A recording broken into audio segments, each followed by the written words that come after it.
আসসালামু আলাইকুম বন্ধুরা, আজকে আমরা সমাধান করব বাংলাদেশ ট্যুরিজম বোর্ডের প্রশ্নের সমাধান। যেটি পদের নাম হচ্ছে অফিস সহকারী কাম কম্পিউটার মুদ্রাক্ষরিক, যেটি 1 ডিসেম্বর 2023 সালে অনুষ্ঠিত হয়েছে। সময় ছিল 90 মিনিট, পূর্ণমান ছিল হচ্ছে 70। সেই সাথে বন্ধুরা, যারা আমার এই ভিডিওটি ফেসবুক থেকে দেখছেন তারা পেজটি ফলো করে দেন, এবং যারা ইউটিউব থেকে দেখতেছেন তারা চ্যানেলটি সাবস্ক্রাইব করে দিন। চলুন তাহলে কথা না বলে আলোচনা করি। 1 নম্বর প্রশ্ন ছিল অর্থসহ বাক্য রচনা। তাহলে পূর্ণমান ছিল 3। 99 এর ধাক্কা বাগধারাটির অর্থ কি? সঞ্চয়ের প্রবৃদ্ধি। 99 এর ধাক্কা বাগধারাটি কি? সঞ্চয়ের প্রবৃদ্ধি। চাকরি জীবনের শুরু থেকেই 99 এর ধাক্কা লালন করা উচিত নয়। 99 এর ধাক্কা বাগধারাটি সঞ্চয়ের প্রবৃদ্ধি। চাকরি জীবনের শুরু থেকেই 99 এর ধাক্কা লালন করা উচিত নয়। পত্রপাঠ বাগধারাটির অর্থ হচ্ছে কি? তৎক্ষণাৎ বা অবিলম্বে। পত্রপাঠ বাগধারাটির অর্থ কি? তৎক্ষণাৎ বা অবিলম্বে। তোমার পিতা শয্যাশায়ী, পত্রপাঠ মাত্রই গ্রামে চলে আসিও। পত্রপাঠ বাগধারাটির অর্থ কি? তৎক্ষণাৎ বা অবিলম্বে। তোমার পিতা শয্যাশায়ী, পত্রপাঠ মাত্রই গ্রামে চলে আসিও। অঙ্কুশ তাড়না বাগধারাটির অর্থ হচ্ছে অন্তর্গত আঘাত। অঙ্কুশ তাড়না বাগধারাটির অর্থ হচ্ছে কি? অন্তর্গত আঘাত। তোমার অঙ্কুশ তাড়নায় আমি আজ মানসিকভাবে বিধ্বস্ত। অঙ্কুশ তাড়না বাগধারাটির অন্তর্গত আঘাত। তোমার অঙ্কুশ তাড়নায় আমি আজ মানসিকভাবে বিধ্বস্ত।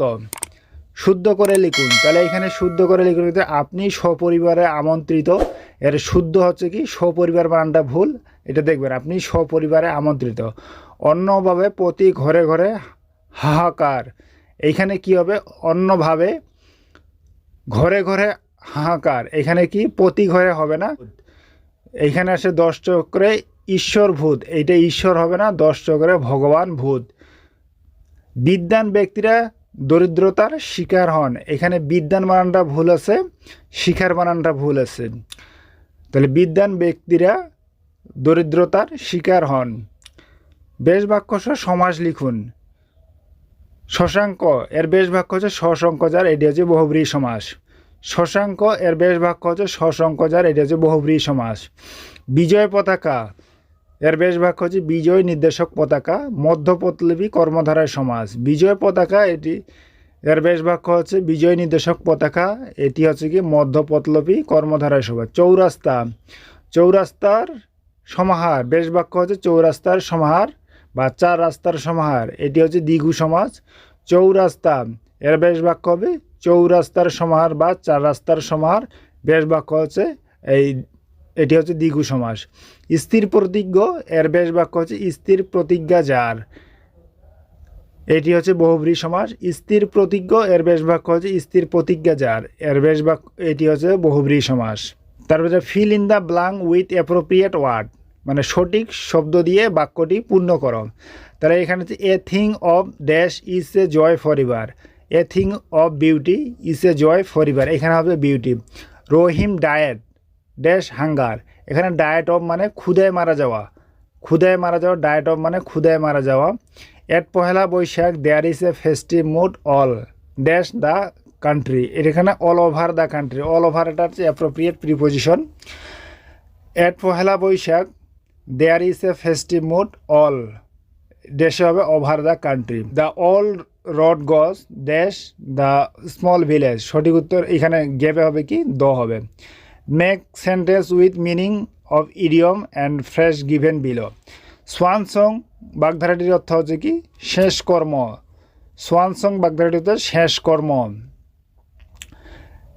বা last work of a person, মানে একটা ব্যক্তির শেষ কর্মটাকেই বোঝানো হয়। পন্ডার ওভার মানে হচ্ছে বিবেচনা করা, পন্ডার ওভার মানে বিবেচনা করা। We shall ponder over the matter, আমরা এই বিষয়টি বিবেচনা করব। ডাইন আর্নেস মানে কর্মরত অবস্থায় মারা যাওয়া। এখানে তো ডাই বিফোর রিটায়ারমেন্ট, অর্থাৎ অবসর যাওয়ার পূর্বে মারা যাওয়া, যেটাকে কর্মরত অবস্থায় মারা যাওয়া বোঝায়। স্লকস মানে হচ্ছে অলস ব্যক্তি। স্লকস বাগধারার অর্থ হচ্ছে কি? অলস ব্যক্তি। Correct the sentence given below, মানে এখানে 4 মার্ক আছে, 4 মার্কের জন্য 4টি সেন্টেন্স দেওয়া আছে, এগুলো আছে সঠিক করে লিখতে বলছিল। কারেক্ট সেন্টেন্স আর কি, ভুল দেওয়া আছে, সঠিক করে। The girl loved and enter the room. এখানে হবে the girl enter the room loving, মানে মেয়েটি হাসিতে হাসিতে কি রুমে প্রবেশ করলো। The girl enter the room loving. Paper is made by wood. এখানে মেটের পর ফর্ম হবে, কারণ পেপার কাঠ থেকেই তৈরি হয়। হোয়েন ইউ হ্যাভ অ্যারাইভড, এখানে এটা হচ্ছে কি ইন্টারোগেটিভ সেন্টেন্স, সেই ক্ষেত্রে হোয়েনের পর সাহায্যকারী ভার্ব, তারপরে সাবজেক্ট বসবে, তারপরে হচ্ছে ভার্ব বসবে। সেই কারণে সঠিক উত্তর হচ্ছে কি when have you arrived. Who went to go with us. Who wants হবে, এখানে হু এর পরে ভার্বের সাথে এস যুক্ত হবে। তাহলে হু ওয়েন্ট টু গো উইথ আস, এখানে হবে হু এর পরে ভার্বের সাথে এস যুক্ত হবে। সঠিক উত্তর হবে ভার্বের সাথে এস যুক্ত হবে। ধন্যবাদ বন্ধুরা, এতক্ষণ আমার সাথে থাকার সাথে সেই সাথে আমার এই পেজটি ফলো করে দিন এবং ইউটিউব চ্যানেলটি সাবস্ক্রাইব করে পাশে থাকুন। আল্লাহ হাফিজ।